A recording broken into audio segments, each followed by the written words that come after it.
ان جناب کو تو آپ جانتے ہوں گے، یہ ہیں الیاس قادری صاحب، آپ نے اس کو سوشل میڈیا پر دیکھا ہوگا، اور یہ اہل سنت والجماعت بریلیوں کا رہنما بھی ہیں۔ ان جناب پر آج کل بڑے بڑے میمز بنتے ہیں اور بڑے فنی ویڈیوز بنتے ہیں۔ وہ فنی ویڈیوز ان کے اپنے حرکات اور سکنات کی وجہ سے بنتے ہیں۔ ان صاحب کے پاس ماشاءاللہ نہ تو کامل علم ہے اور نہ عمل ہے، بس جو بھی ان سے پوچھو تو یہ اپنے غوث پاک صاحب کی قصے اور کہانیاں آپ کو سنائیں گے اور لوگ ان پر واہ واہ کریں گے۔ میرے پاس ان کے بہت زیادہ ثبوت اور دلیل ہیں جو میں نے لکھے ہیں، میرے پاس موجود ہیں، کہ انہوں نے اپنے غوث پاک صاحب کو اللہ تعالیٰ سے بڑھ کر مرتبہ دیا ہے۔ ایسے ایسے چیزیں ان سے ثابت کر رہے ہیں کہ یہ انہوں نے کیا اور یہ کیا اور یہ معجزہ تھا، ان کا یہ کرامت تھا، تو گویا کہ اللہ تعالیٰ سے بڑھ کر ان کو مرتبہ دے رہے ہیں، جو کہ بالکل غلط بات ہے۔ اور لا علم لوگ جو ہیں، جو پیور دیہاتی ہوتے ہیں، جاہل قسم کے لوگ،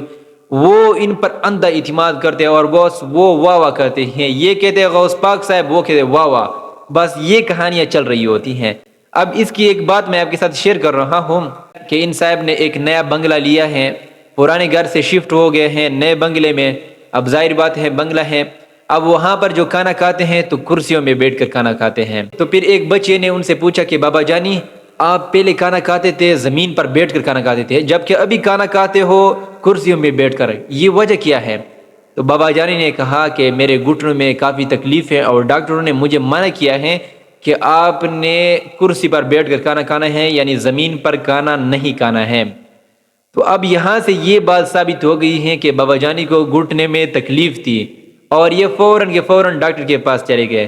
کسی مزار پر نہیں گئے، کسی دربار پر نہیں گئے ہیں، نہ غوث پاک صاحب سے مانگا ہے، نہ کسی پیر کے پاس گئے، فوراً ڈاکٹر کے پاس گئے۔ اور لوگوں کو یہ کیا کہتے ہیں، فلانے پیر سے مانگو، فلانے بابے سے مانگو، فلانے دربار پر جاؤ، فلانا منت مانگو، لوگوں کو ان کاموں پہ لگایا ہوا ہے اور خود کیا کر رہے ہیں، خود بڑے بڑے ڈاکٹروں کے پاس جا رہا ہے۔ اب یہاں سے یہ بات ثابت ہوئی کہ یا تو آپ سچے نہیں ہو، آپ کے قول فعل میں تضاد ہیں، یا پھر آپ کے پیر مرشد جو ہیں وہ ٹھیک نہیں ہے۔ آپ نے لوگوں کو صرف لگایا ہوا ہے، فلانے بابے سے مانگو، غوث پاک سے مانگو، غوث پاک کو ایک مرتبہ پکارو، آپ کی ہر مراد پوری ہوگی، آپ یہ لوگوں کو بتاتے ہو، جبکہ آپ کے ایک گھٹنے معمولی سی تکلیف ہو جاتی ہے اور آپ فوراً ڈاکٹر کے پاس چلے جاتے ہیں۔ تو پھر آپ لوگوں کو اس طرف کیوں لے کے آ رہے ہو، لوگوں کو مزارات دربارات کا ترغیب کیوں دیتے ہو؟